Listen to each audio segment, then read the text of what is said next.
สบายดีพี่น้องมาพบกับสองพุทธไทยซ่าแนวพี่น้องสบายดีตอนเช้าๆเด้อพี่น้องเด้อเวลาตอนนี้ก็5 โมงเช้าเนาะพี่น้องเนาะมาลังไฟเฮ็ดกินเกียมห้องกินไว้ให้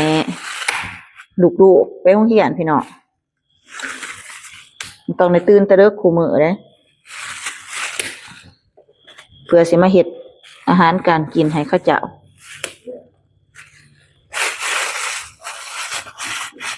ลังไฟสิปิ้งศีลหมู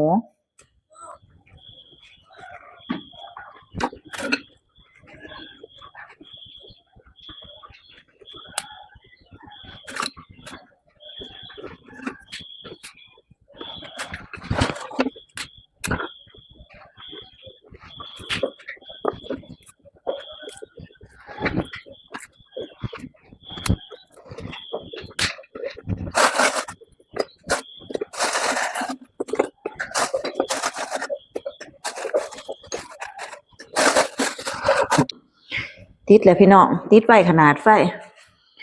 ลังแบบนี้ติดไว้เนาะเอาฟืนน้อยๆน้อยๆใหม่น้อยๆใส่ข้าวเดียว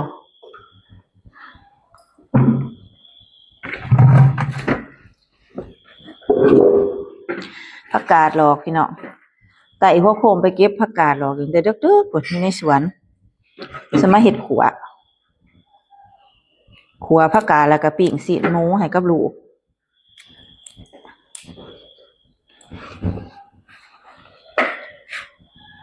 เยี่ยมห้องกินพอได้เข้าไปกินห้องเฮียนห้องหำต้องได้ลูกมันจะเลิกๆจังสิท่านเขาจะไปห้องเฮียน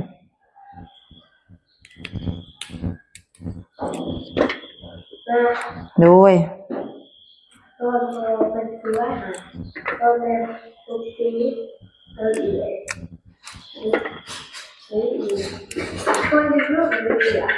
นะล่อถาเนี่ยพี่น้องนั่งล่อถาไฟติดเบิดก่อนจังสิปิ้งศีลหมูเด้นี่ศีลหมู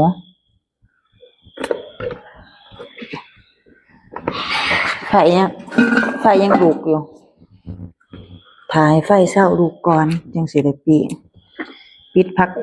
กาดถา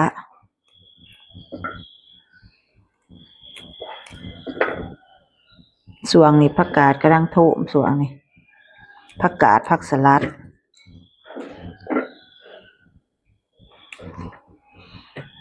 นี่อากาศร้อนๆนี่ก็สิเริ่มปลูกยากนะพี่อยากลูกคันอากาศร้อนหลาย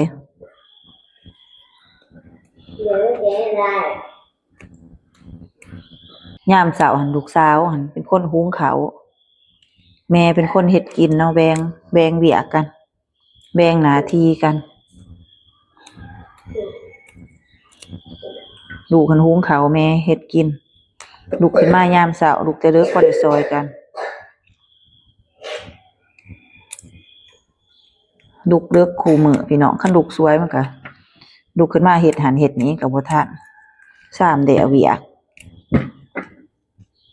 ลูกขึ้นมาแต่งกินเดี๋ยวให้ไปหาหดสวนอีกได้เวียกเนาะต้องได้ซอยกัน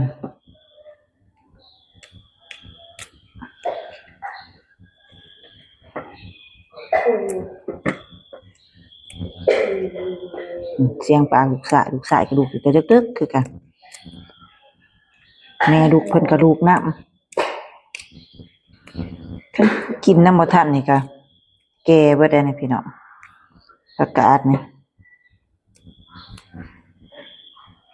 จะว่ามีโน่สวงนี่มีตั้งแต่พัก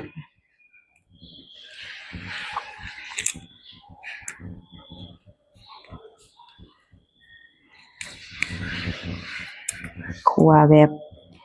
บ่ใส่ศีลหมูเนาะสิคั่วแบบธรรมดาคั่วแบบบ้านๆกินแบบบ้านๆนี่แหละเรามีการใส่ศีลดอกใส่ศีลหมูศีลหยังบ่ใส่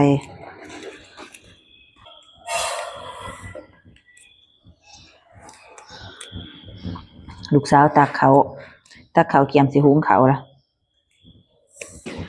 ไฟติดปิดพักน้ำจะสิไปปิ้งศีลน้ำ น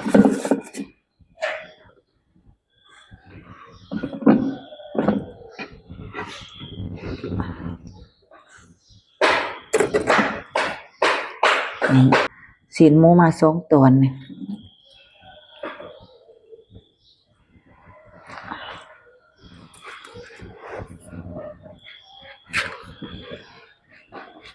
3 ปิดพักแล้วก็พอดีหมูเฮาก็สิคอยสุกไปนำเนาะ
แล้วพี่น้อง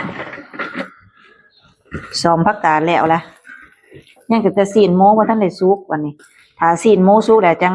สิเอาผักกาดมาคั่วใส่กับน้ำมันหอยใส่กับคะน้อก็แซ่บคือกันเนาะพี่น้องบ่หาใส่ศีลหมู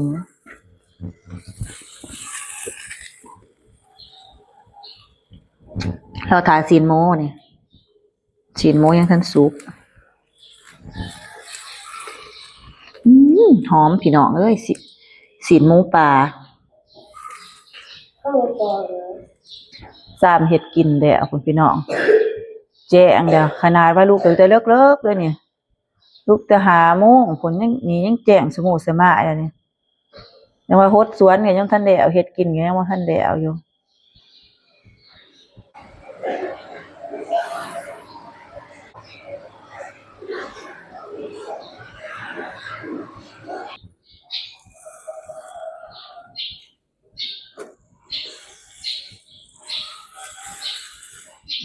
สุกละตัวนี้3เฮ็ดกินแล้วเนาะจูนแจงยังบ่ทันได้ขัวผักนี่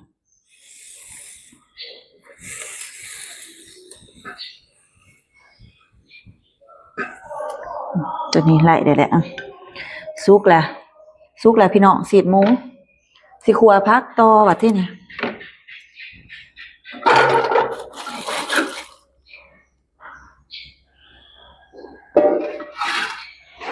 ตั้งไว้เทิงนี่แหละ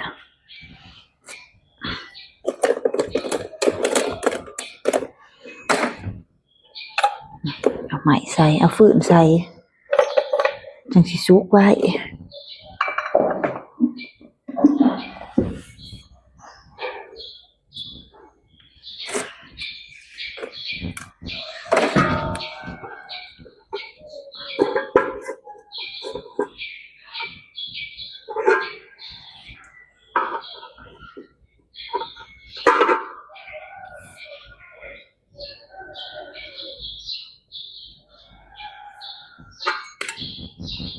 ควรตรวจเลยพ่อ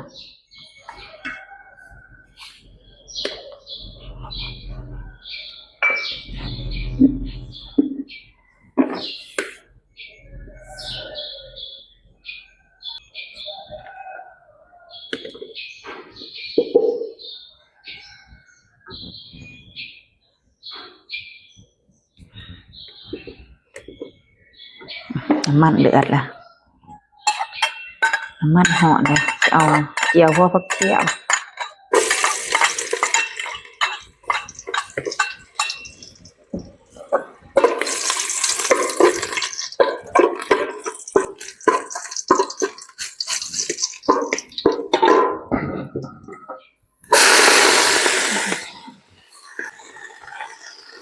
ผั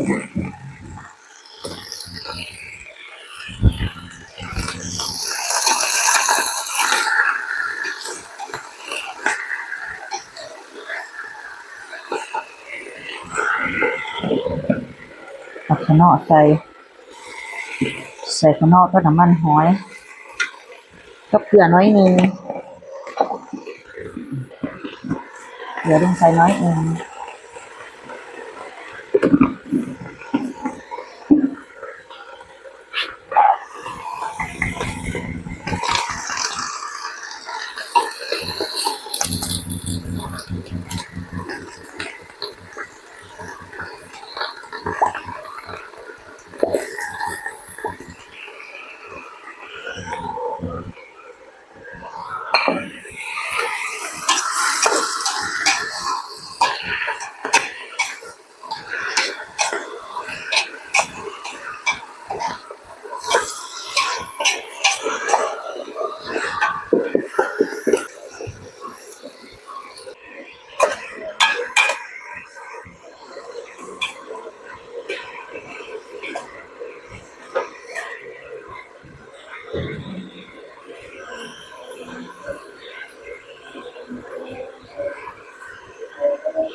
แล้วแหละพี่น้องอาหารเช้าของดุ